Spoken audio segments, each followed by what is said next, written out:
नमस्कार। मैं आपका अपना मित्र विक्रांत राजलीवाल आज अपनी सक्रिय कहानी इसका नाम परिवर्तन कर अधूरी मोहब्बतें करा गया है, जो कि अपनी कहानी और एहसासों को भली प्रकार से छूता हुआ प्रतीत होता है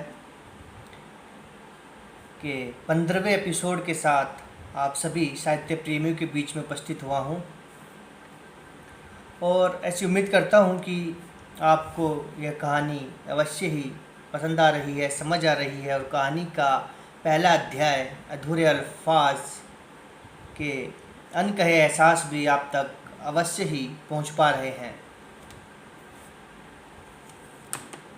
इसके साथ ही आप सभी से नम्र निवेदन करना चाहूँगा कि आप रचनाएं, ब्लॉग्स, वीडियो पसंद आने पर उन्हें लाइक किया कीजिए और अन्य साहित्य प्रेमियों के साथ उन्हें साझा किया कीजिए, जिससे आपके अपने मित्र विक्रांत राजलीवाल को कुछ हौसला अफजाई हो सके, कुछ हौसला प्राप्त हो सके और अपनी प्रतिक्रिया प्रदान किया कीजिए, जिससे कि मुझे अपनी लेखनी में सुधार करने हेतु एक अवसर प्रदान हो सके।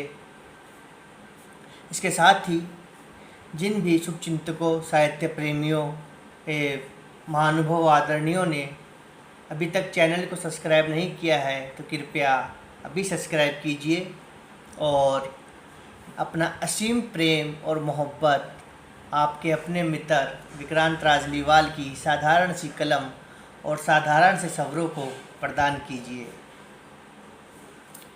आज का एपिसोड का मैं प्रारंभ करूं उससे पूर्व आपको कहानी के कुछ मुख्य किरदारों से अवगत करवाऊंगा, जिससे आप कहानी के पूर्व प्रकाशित भागों के साथ भी, उन वीडियोज़ के साथ भी, कहानी की जो वीडियो हैं उनके साथ भी जुड़ पाएँ और ख़ुद को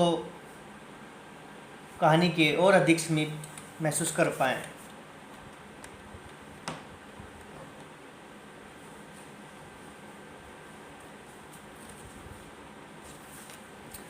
अधूरी मोहब्बतों की एक ऐसी दास्तान है जिसकी हर दास्तान अपने अंदर अनेक प्रकार की दास्तानों को संजोए हुए है। मुख्य किरदार गिरधर काका हैं। गांव चौसठपुर पुश्तैनी गांव है उनका।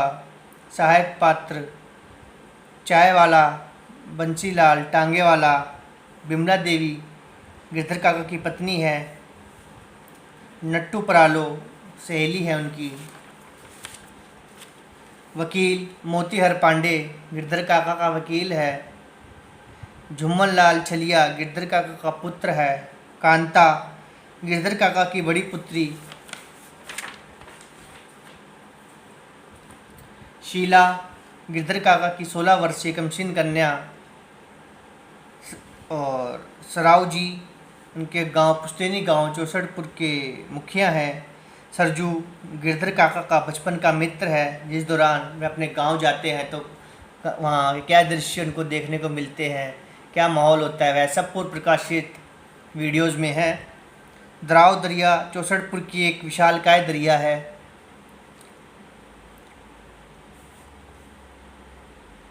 गांव का वृद्ध व्यक्ति और कुछ युवक। प्रांडे पाऊ गांव का दबंग व्यक्ति है।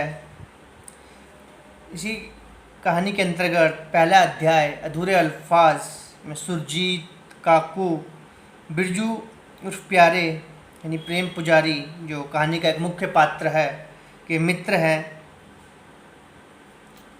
कामनी एक बंजारन सुंदरी जो विरह गीत गा रही है, जिससे पिछले भाग में प्यारे उर्फ बिरजू की एक मुलाकात होती है और वह उससे पुनः मिलने का वचन देते हुए चांदनी रात में माटी के टीले से नीचे को कूदकर बाहर की ओर प्रस्थान कर जाता है।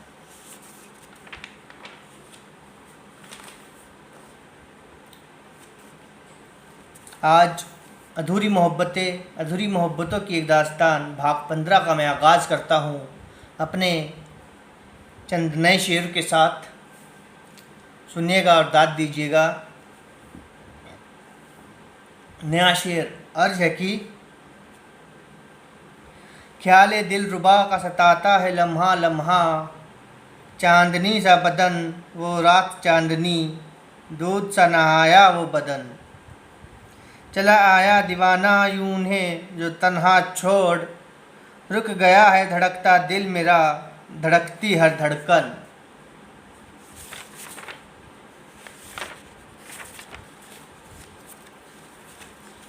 यह था एक नया शेर जो अर्ज किया है आपके सामने। यहाँ से कहानी को आगे बढ़ाते हुए, प्यारे उस सुंदर स्त्री से पुनः रात्रि के इसी समय मिलने का आश्वासन देते हुए उस माटी के टीले के दूसरी ओर कूद जाता है। वहीं उस सुंदर स्त्री की कुछ सखियाँ उसे पुकारते हुए उसके समीप आते हुए, कामनी कामनी। समीप पहुंचकर, मृगना वह नवयुवक कौन था? कामनी यानी कि मृगना अनजान बनते हुए, कौन युवक? मुझे क्या पता? तुम किसके बारे में, किस विषय में पूछ रही हो? कामनी यानी कि मृगना को यूं अनजान बनते देख सभी सखियां एक साथ एक स्वर से हंसते खिलखिलाते हुए, उधर रात्रि को प्यारे को निंद्रा नहीं आ रही है तो दूसरी ओर मेघना भी संपूर्ण रात्रि बेचैन रहती है। इसी प्रेम एहसासों से पूर्ण बेचैनी भरे लम्हों के साथ संपूर्ण रात्रि व्यतीत हो जाती है। अगली चांद रात में उसी माटी के टीले के समीप प्यारे को वही विरह संगीत पुनः सुनाई देता है जो उसके कानों से होते हुए धड़कते दिल की हर धड़कन को तोड़ने पर आतुर था। प्यारे बिरजू उर्फ प्रेम पुजारी अपने बेचैन सांसों, टूटती धड़कनों के उस भयंकर शोर के साथ आज भी उसी प्रकार से उस सुंदरी कामनी के निकट बैठकर उस विरह गीत का आनंद प्राप्त करते हुए उस सुंदर स्त्री यानी सुंदरी के उस महीन धोती नुमा वस्त्र से उसका बाहर की ओर उभरता हुआ यौवन देखकर प्यारे खुद पर काबू नहीं रख पाता और उस सुंदरी के कुछ और नज़दीक पहुंचते हुए पानी पानी हो जाता है, पसीने पसीने हो जाता है। अचानक ही वह सुंदरी अपना विरह गीत बंद कर देती है और अपने मृग नैनों को खोलते हुए अपने गुलाबी हसीन चेहरे को प्यारे की ओर मोड़ते हुए कुछ हैरानी के साथ,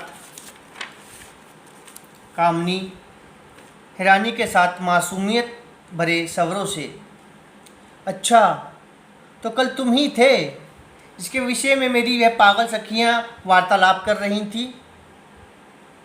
प्यारे बिरजू मासूमियत के साथ, जी मैं प्यारे, मेरा मतलब बिरजू। सुंदरी कामनी एक रोमानियत अंदाज में गर्व से, प्यारे? कौन प्यारे? हम तो किसी प्यारे बिरजू को नहीं जानते हैं। प्यारे उसी प्रकार मासूमियत के साथ, प्यारे जी नाम है मेरा प्यारे, वैसे मेरा नाम बिरजू है परंतु मेरे मित्र मुझे प्यार से प्यारे ही कहते हैं। कामनी हैरानी भरे स्वर से, तुम यहाँ क्या कर रहे हो? क्या तुम्हें किंचित मात्र भी बहन नहीं है? प्यारे एक नादानी के साथ, कुछ रुमानियत के साथ, जी आपके जादुई सवरों में एक अजीब सी कशिश और मोहब्बत के दर्द का सा एहसास होता है जिसको सुनकर न जाने कैसे मेरे कदम इस ओर को सवते ही चले आए। कामनी अपनी तारीफ सुनकर अत्यधिक प्रसन्न होते हुए एक हसीन मुस्कान के साथ, अच्छा तो यह बात है। एक क्षण रुककर उसी प्रकार मुस्कुराते हुए अपनी पलकों को झुकाते हुए, तुमने तो अपना नाम बता दिया परंतु क्या तुम मेरा नाम नहीं जानना चाहोगे? प्यारे उत्सुकता के साथ, जी जी मेरा नसीब, अवश्य ही आपका नाम भी आप ही की भांति हसीन और दिलकश होगा।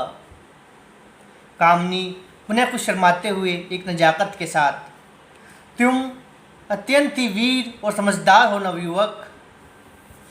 एक क्षण रुककर पुनः, मृगना नाम है मेरा, ऐ सुंदर नवयुवक।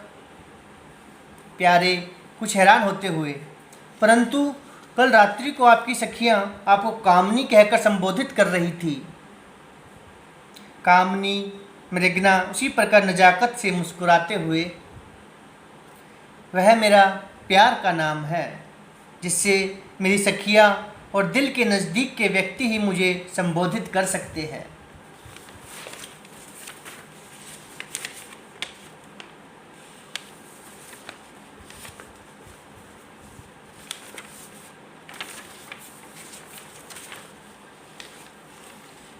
एक क्षण रुककर, वैसे मुझे सभी ज्ञानी जन मृगना के नाम से ही जानते हैं, पहचानते हैं और मृगना कहकर ही संबोधित करते हैं।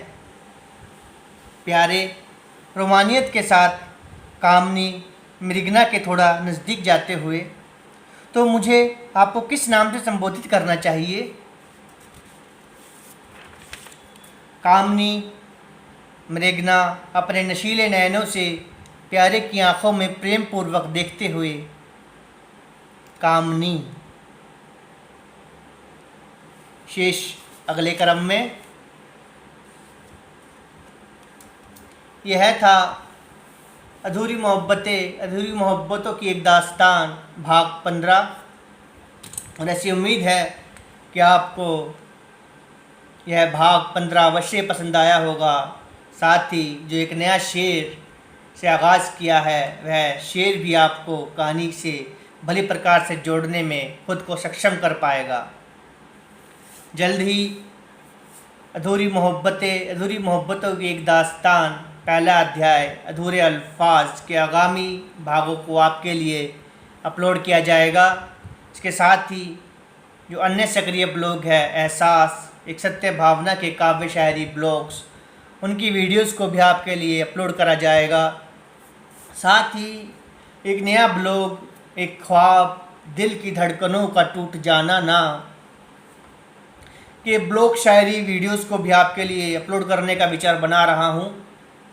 और जैसे ही समय की व्यवस्था से उस समय निकलेगा, तो एक ख्वाब, दिल की धड़कनों का टूट जाना ना के शायरी ब्लॉग्स को भी आपके लिए अपलोड करा जाएगा।